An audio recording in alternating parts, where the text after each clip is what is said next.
We're live on Facebook, YouTube, and I will let people in from the waiting room, and then we'll get started. Hello, everyone. Hello, everyone. Welcome to Piano Tech Radio Hour. Welcome Good to to see a you here. beautiful Saturday morning in Southern California. Welcome to 69 degrees. a cold, brisk morning in Chicagoland. Wow. So today it's Tech Talk. It's Piano Nerdville Deluxe. It's me and Ethan talking about anything you want to. I've got a kind of a bug in me this morning about voicing. I want to make my two upper shoulder high near the strike point voicing protocols really clear. At one point this morning, got a little diagram to show you a couple of things. And other than that, man, we can talk about anything you want to. And why don't you introduce our intro? And Sounds good. Our patrons. Sounds good. Before I say that, David, careful with where I don't know where your mic is on your computer, but I think you're kind of massaging it or something. I always do a bit that. Of fuzz. I just have to keep my hand, my left eye. All right, cool. Also, your internet cut out slightly. It did that maybe like 10 minutes ago before we started. Let me see. Let me see if I'm on the right network. Yeah. Cool. Sounds good. In the meantime, while you're working on that, I'll give an intro here. So I'm here. Just okay, good. Welcoming everyone to Piano Tech Radio Hour, which, just to remind you, is being brought to you by Piano Technicians Masterclasses, an online educational resource that offers you cutting-edge instruction from piano industry masters without leaving your home. You can find out more at www.pianotechniciansmasterclass.com. And we are doing the world's first online piano technicians convention coming up here in December. So make sure you don't miss out on that. We're very excited. We have already at least 6 out of the 9 instructors announced that are going to be part of that convention. David is one of them. We had an early bird special that lasted until December 10th, which unfortunately ended. We're actually doing a second wave early bird special. Prices are not as inexpensive as they were before, but you will still save something. So if you missed the first early bird special, hop on over there and don't forget to sign up. We've got a lot of options, no matter your budget, so that you can be involved and have a great time and learn a lot with us in December. So I just put the link in the chat if anybody would like to sign up for that. And next Saturday, 2 things to remember.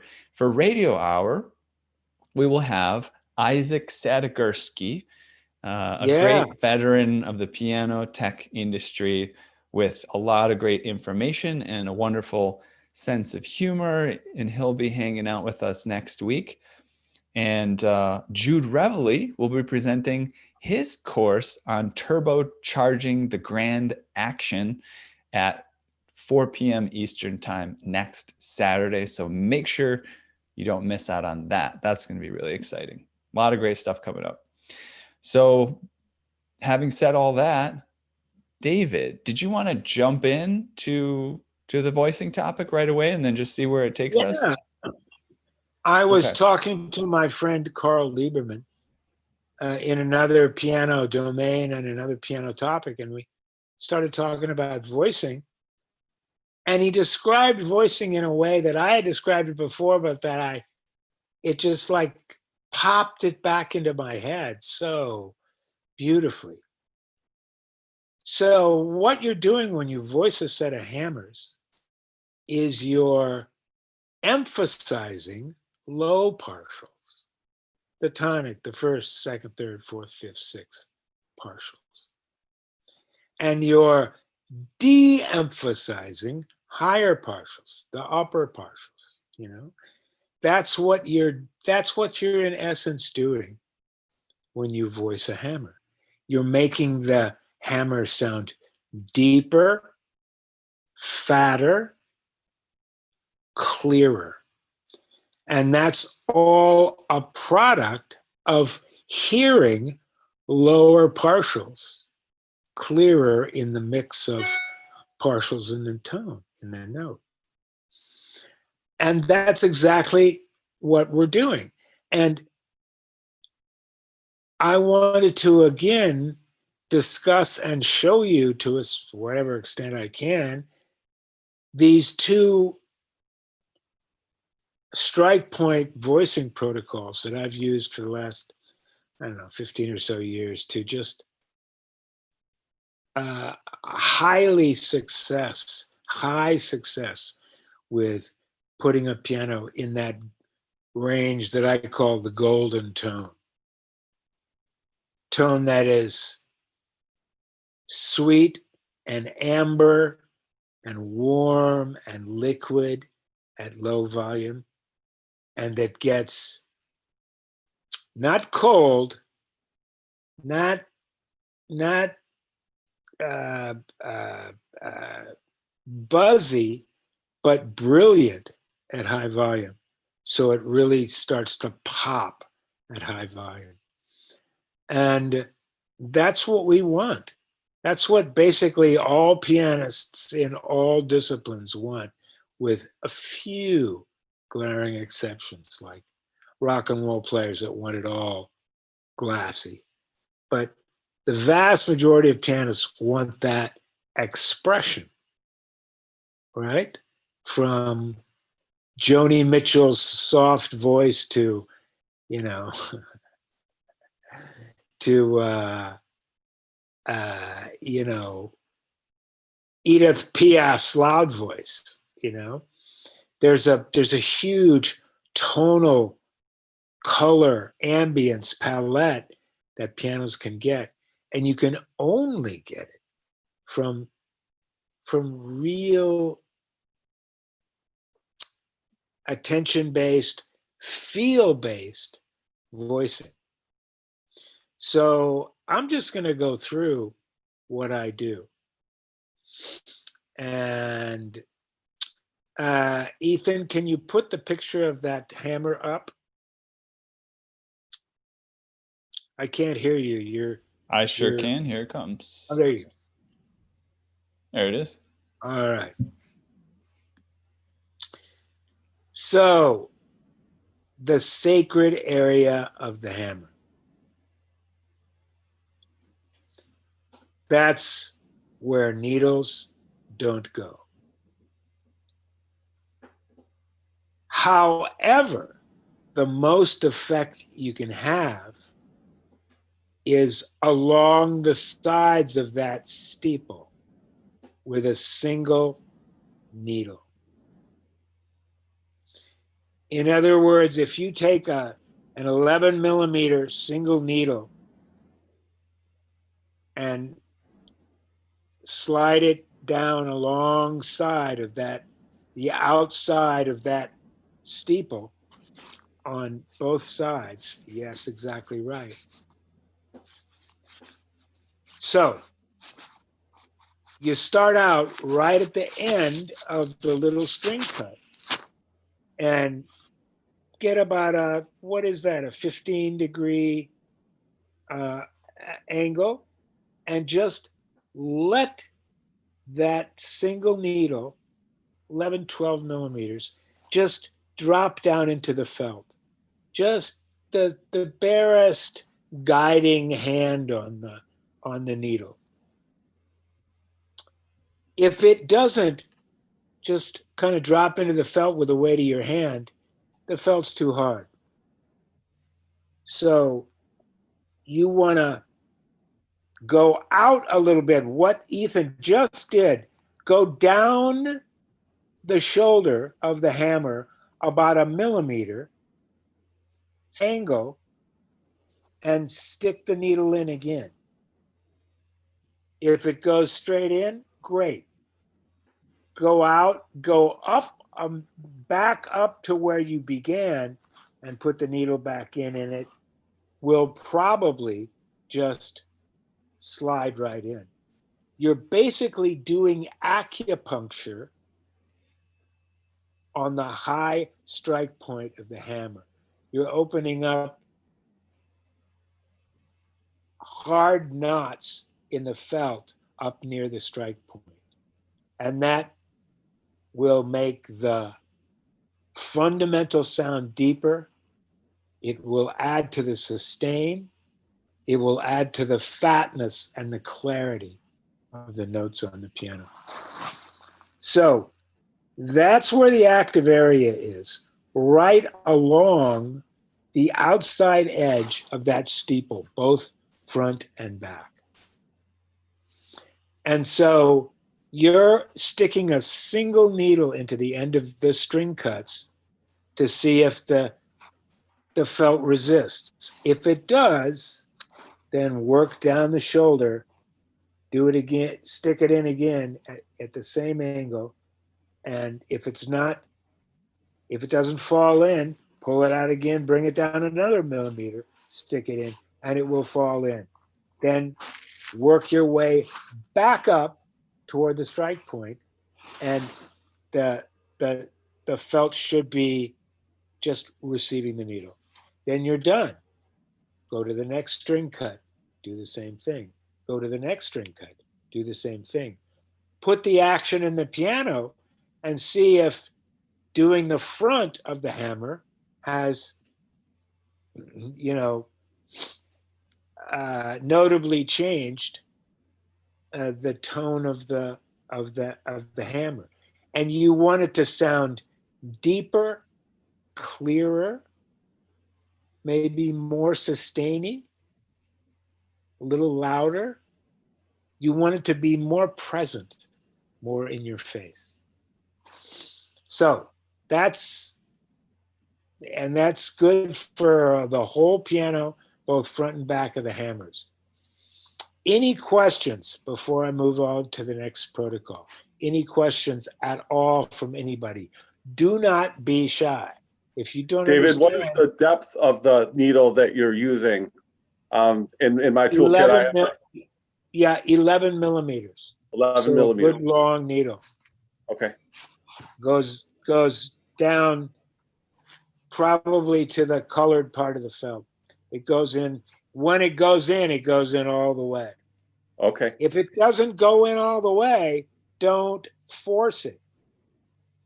Take it out of that spot, move it down the shoulder a bit, a millimeter, and do it at the same angle with the same force. If it just slips in the felt, beautiful. Go back up to the first spot, try to slip the needle in, and it will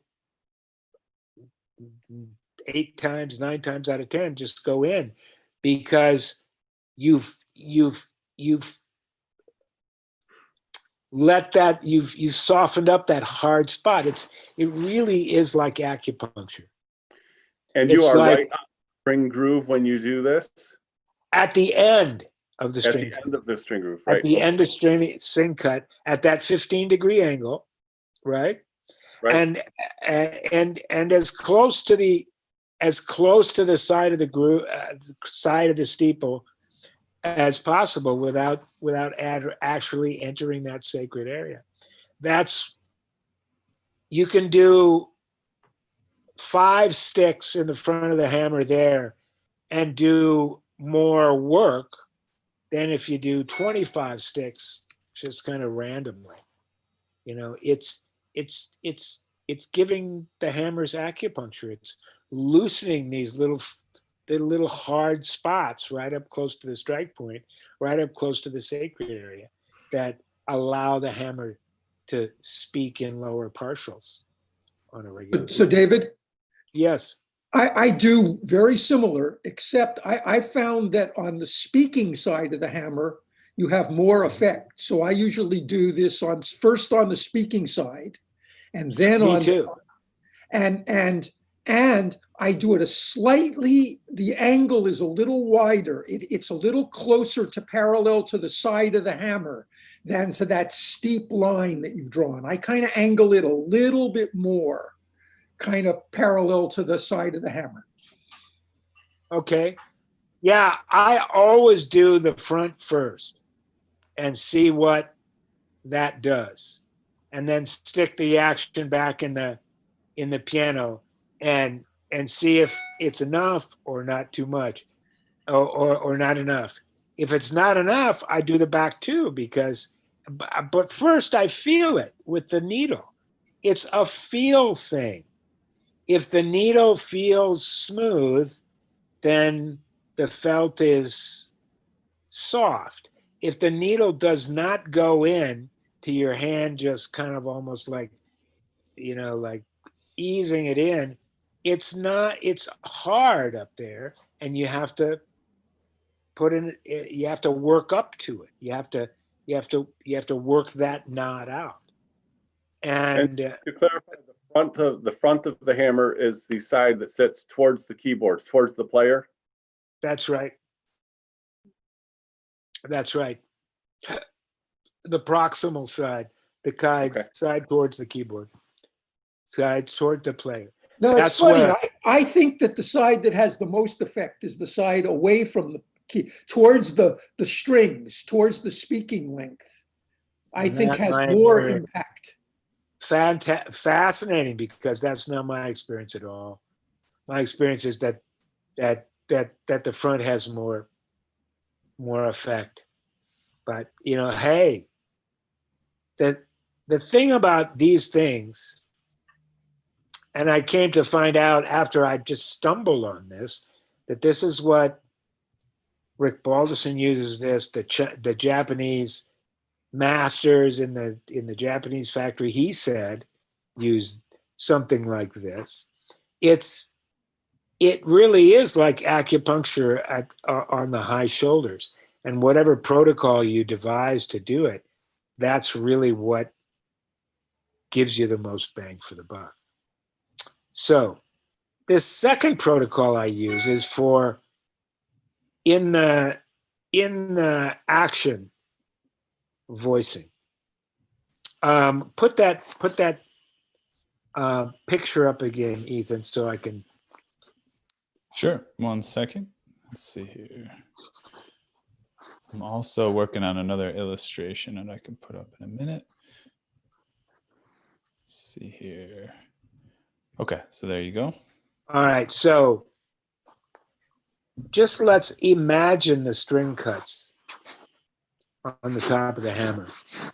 Let's say 2, 3, maximum 4 millimeter cuts in the felt. String cuts, we all know what they look like.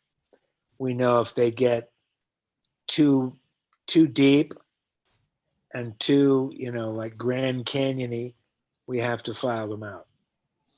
They get too long, you have to shorten them. They shouldn't be any longer than 3 or 4 millimeters. There you go. Oh. Wow. Ethan, I'm in awe. So you were saying, by the way, you do this protocol that you just talked about. You do that at each of the string cuts, right? You don't just do it. Do. You would do each it of the like string here, cuts. Yes. Here. And each of the string cuts may have a different hardness. You may do the first one and get it soft, and the second and third one are already soft. You may do the first one and it's, you got to move around a little bit and work up to it, up the side. And you may have to do that on the second and third one too. It depends on the hammer. It's felt. It's organic material.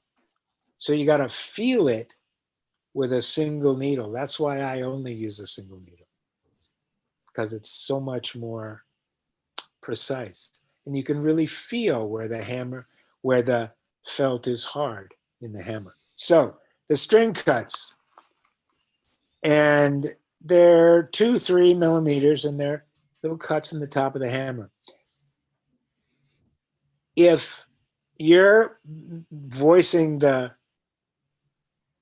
piano through the string cuts. I mean, through the with a chopstick voicing tool, and it's right before performance, and there's notes that stick out.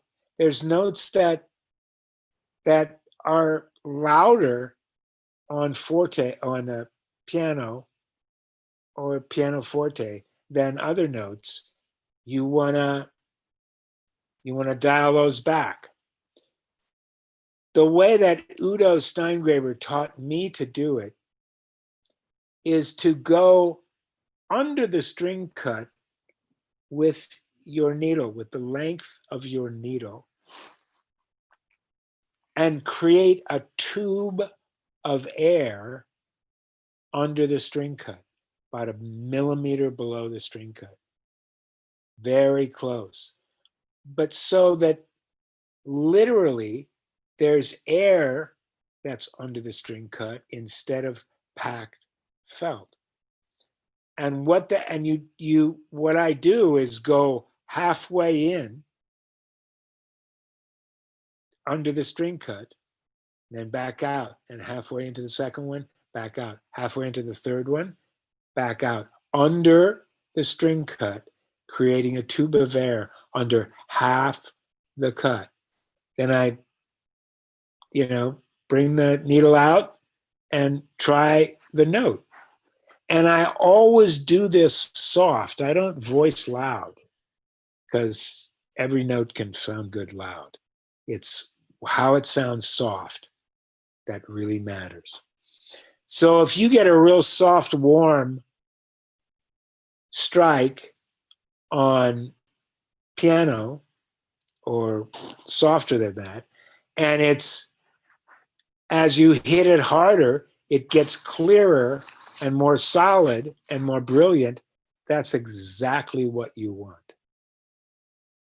It's what everybody wants, basically. And so, again, any questions on the through the strings chopstick voicing protocol? What you're doing is, I use a 15 millimeter needle on my chopstick voicing tool, and I've bent it up at somewhere between 10 and 15 degrees.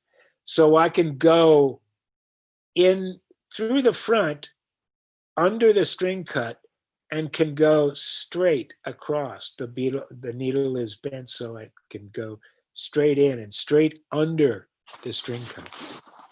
And that's a tremendously effective and relatively long-lasting voicing protocol. You can always reverse it. Most of the high string voicing, especially in this protocol, by just putting your thumb on the string and smacking it real hard about 10 times.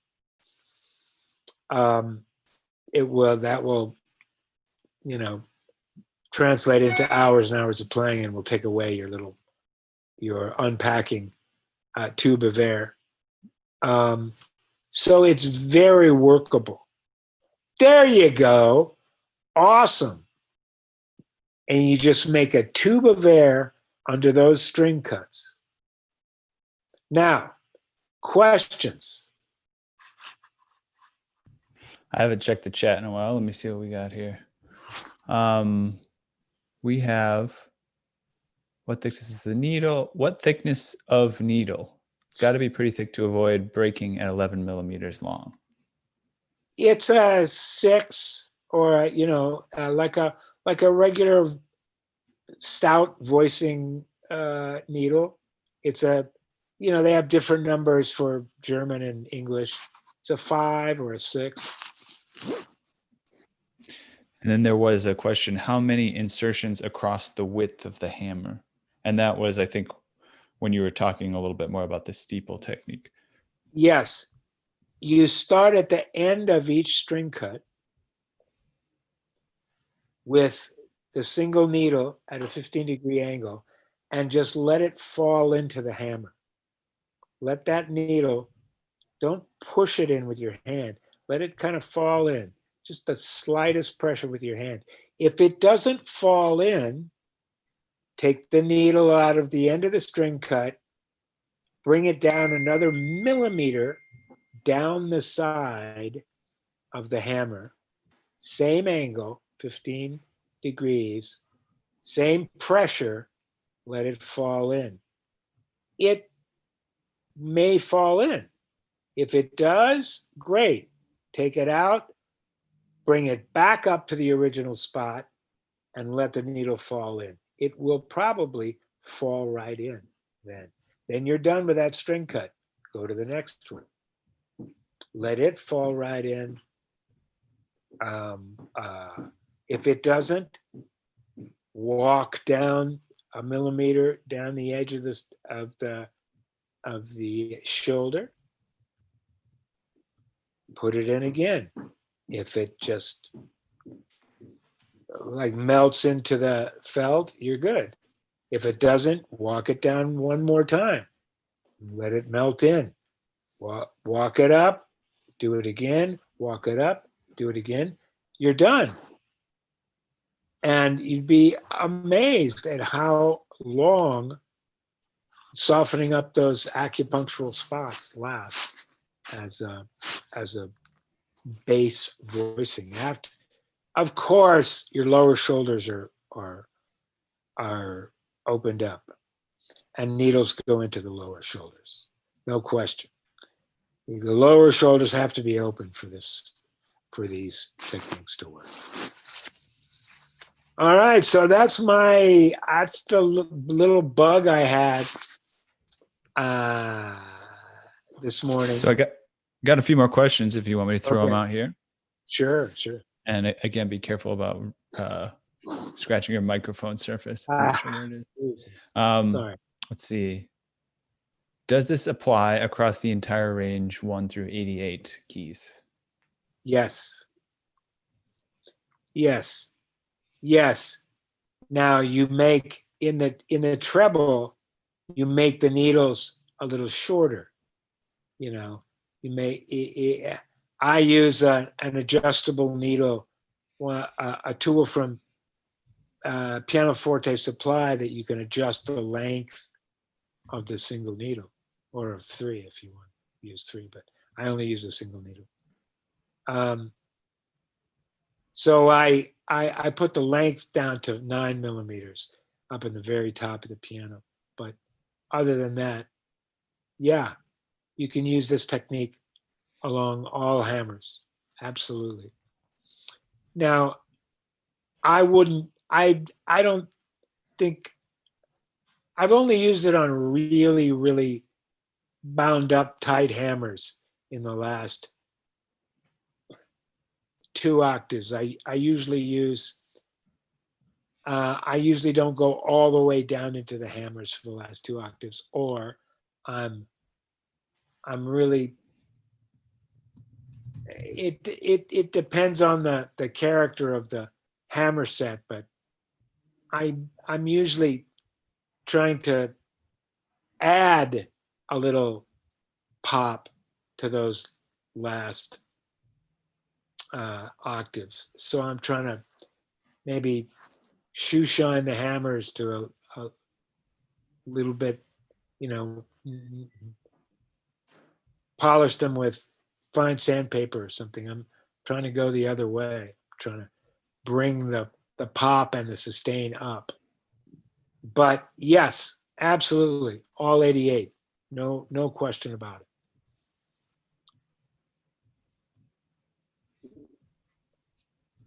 Okay, what else do I got here?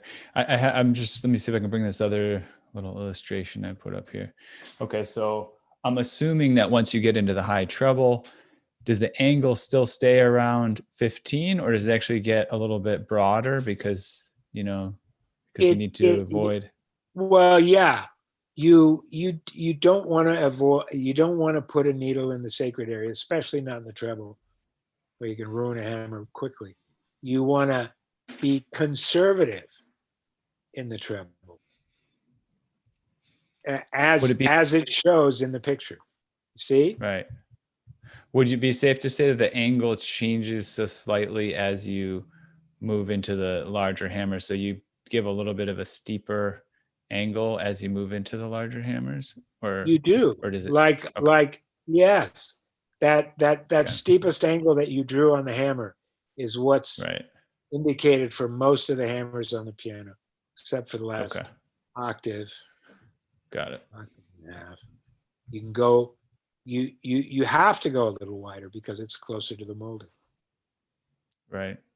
Okay. Yeah, that sounds fair. Yeah, it can get a little bit steeper as the hammer gets bigger, it looks like. Okay. Let me see about other questions. What thickness of needle? We covered that. Do you ever voice from the side of the hammer? You know, I don't. I know there's a lot of piano technicians that do and have developed it as a legitimate voicing technique. I can't tell you about it because I've never done it. Okay, great. And then just a quick word. I'll have Pooja make sure and put it in the Facebook, YouTube chat, a link so people could join us on the Zoom, but we'll probably cut off the Zoom here in a few minutes. So just make sure if you wanted to jump on the call that you can, or sorry, we won't cut off the Zoom. We'll cut off the live stream on Facebook, YouTube in a few minutes. Okay. All right, next question. Let's see here. Really, any question about piano tone or how to make piano tone better? How long does the air cushion stay? From Great question. Baudet. Great question. It can stay through hours of playing. And you can also reverse it if you feel like you've gone too far and taken too much edge off the tone at low volume.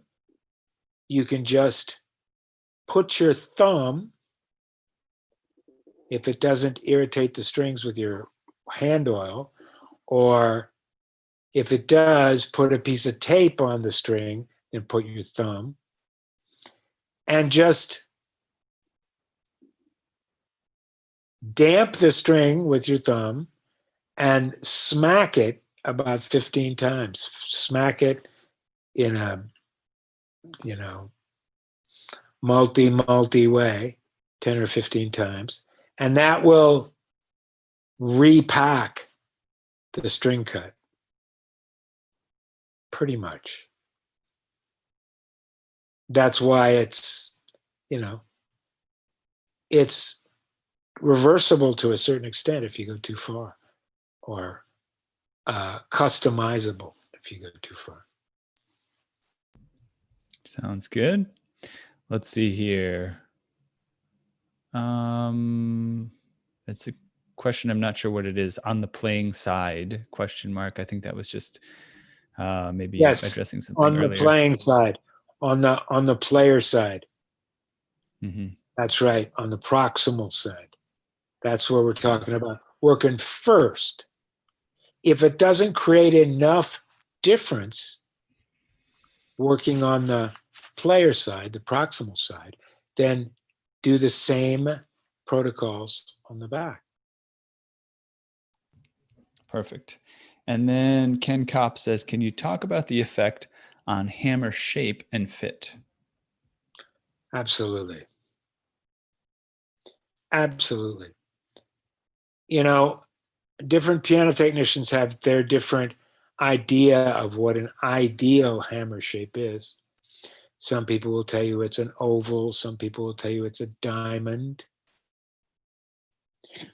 Many manufacturers are opting for kind of a diamond shape at this point. I think that's the conventional, like, inner hip wisdom. So the hammer needs to be aerodynamic. The hammers all need to basically be in the same general shape. So, and they need to be flat on the strike point. They need to be flat so that all three strings on each note are struck at basically the same time. That's why fitting the hammers to the strings is so important, and why it's such a delicate task, pulling the hammer up to the strings and then plucking the strings to see it, and to really getting that feel. I'm telling you,